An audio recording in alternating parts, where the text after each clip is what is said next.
Today we're exploring the ghost town of New Ebenezer, Georgia.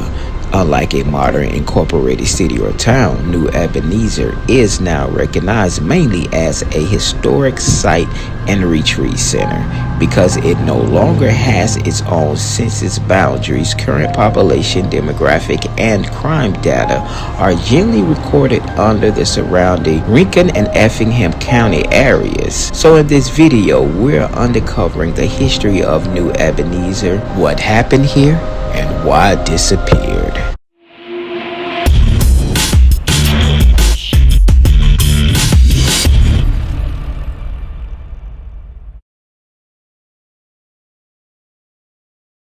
Today I'm visiting Ebenezer, Georgia, a historic ghost town hidden near the Savannah River.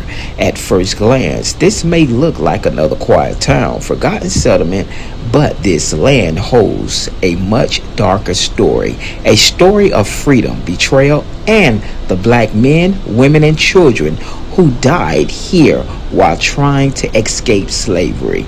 On December 9th, 1864, during Sherman's march to the sea, thousands of Union soldiers arrived at the swollen waters of Ebenezer Creek as they advanced toward Savannah. Following behind the army were formerly enslaved black families who had escaped plantations along the way. They believed the Union soldiers would protect them and lead them towards freedom.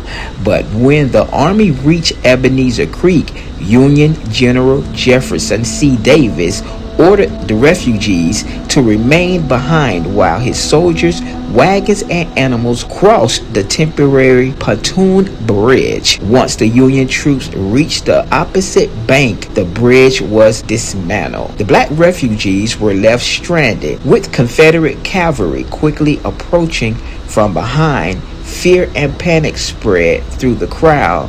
Desperate men, women, and children rushed into the freezing, dangerous water, attempting to swim across. Dozens and possibly hundreds were swept away and drowned. Others were captured by Confederate forces and forced back towards the slavery they had risked their lives to escape.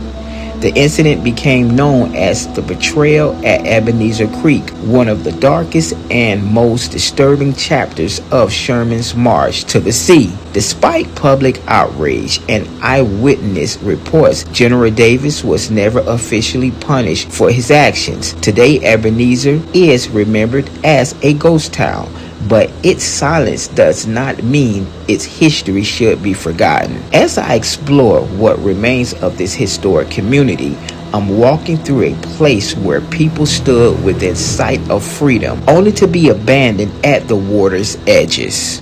Alright, we're at the location on where this happened at. So, we're going to take this road right here, and we're going to take it up to the museum. And I'm going to show you guys the museum, and I'm going to show you guys the creek where it happened at.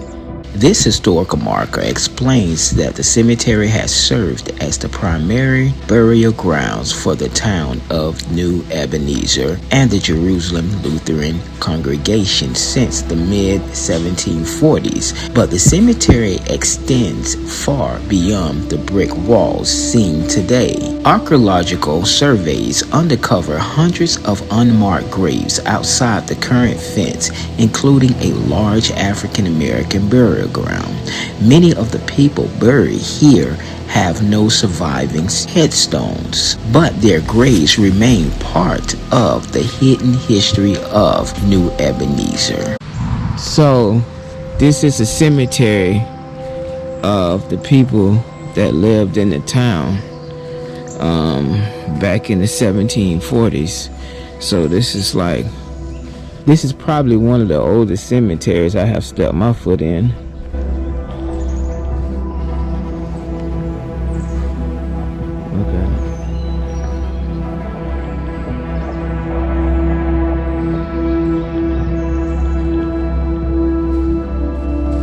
This one here, May 22nd, 1834, died in 1864.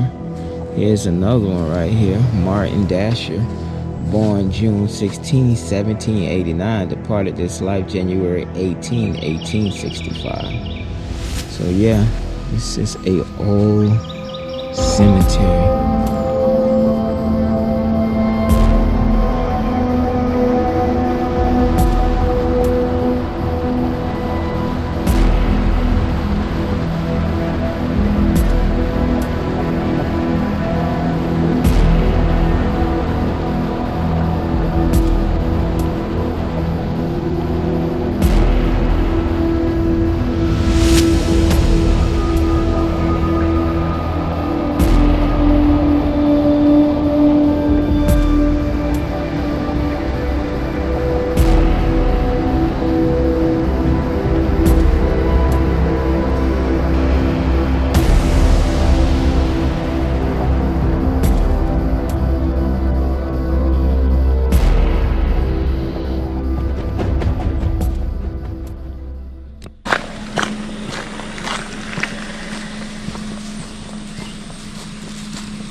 Georgia Salzburgers Society Museum.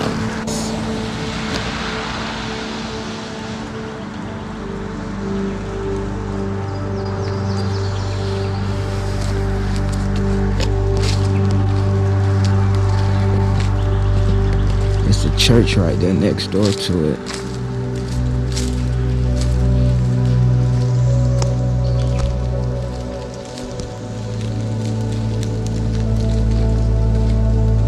Look at this old building.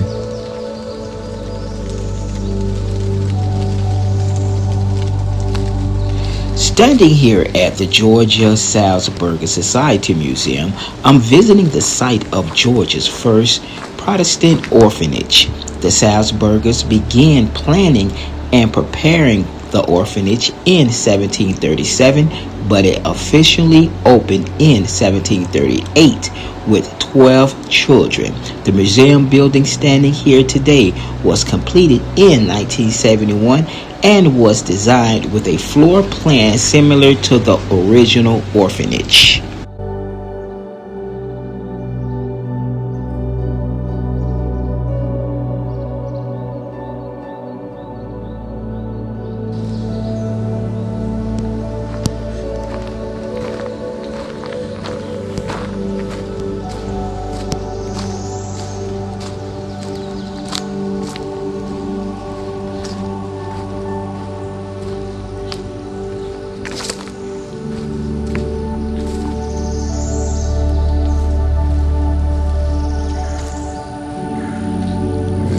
Check out these old houses here.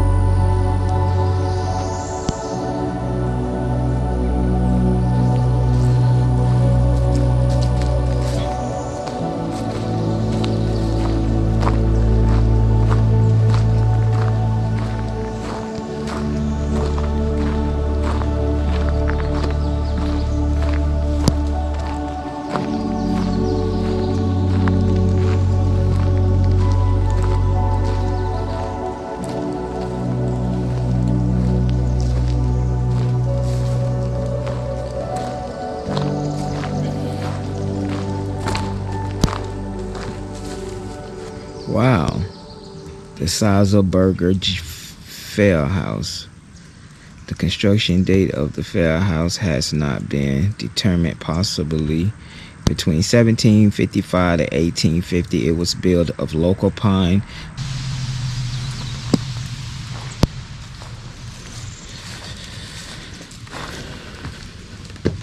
See, can we peek in a little bit?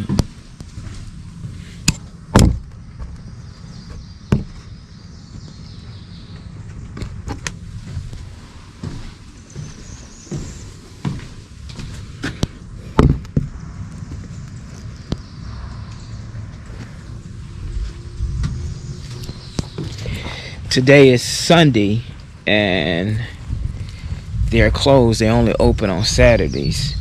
And you know, I only came here to check out the location where all the black slaves died and was killed by Confederate soldiers.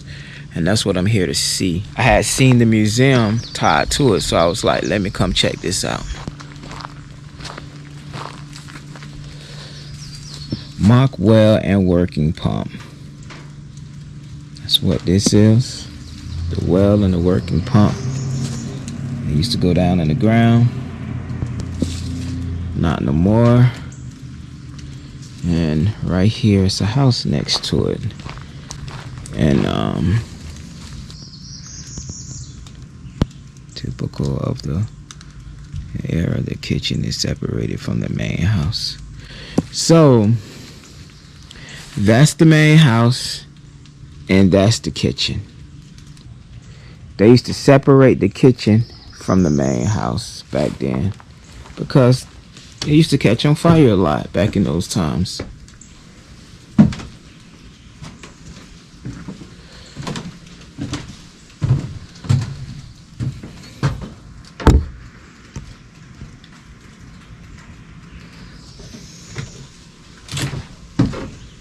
Little bowl right there outside. I don't know what they used to do with that back then.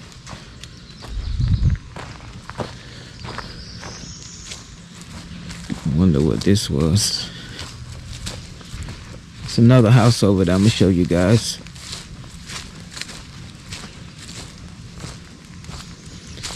Oh, this was a cane mill right here.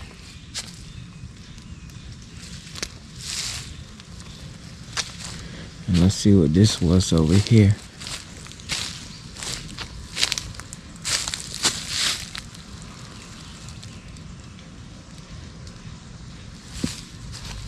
This was the sugar cane mill right here.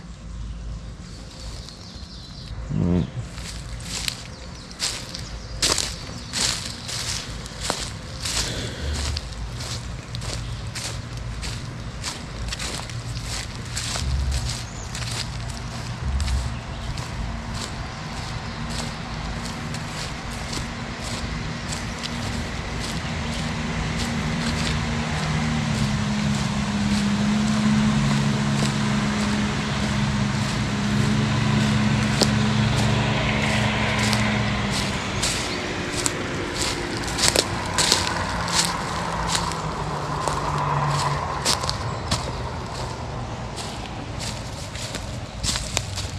The amphitheater, this natural incline up the bluff of the river, is the perfect setting for observe this scenery.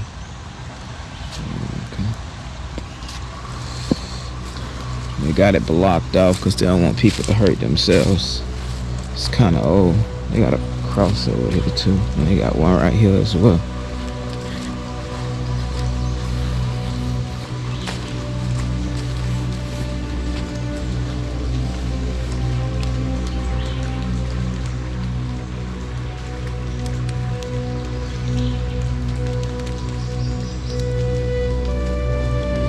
Alright, we got one more house, that White House right there.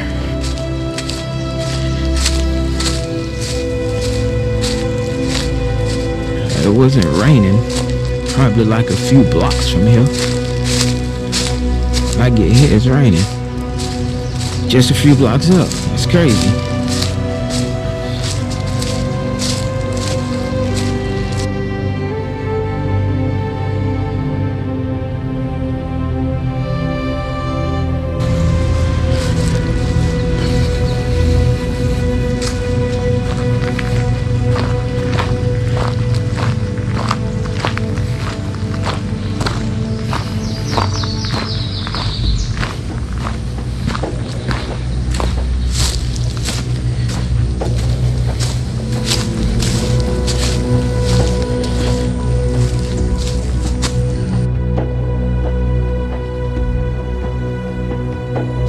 Like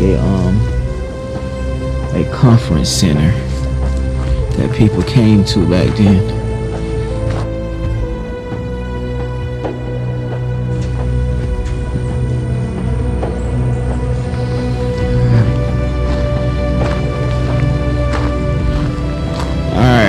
All right, y'all, we're gonna head back to the car.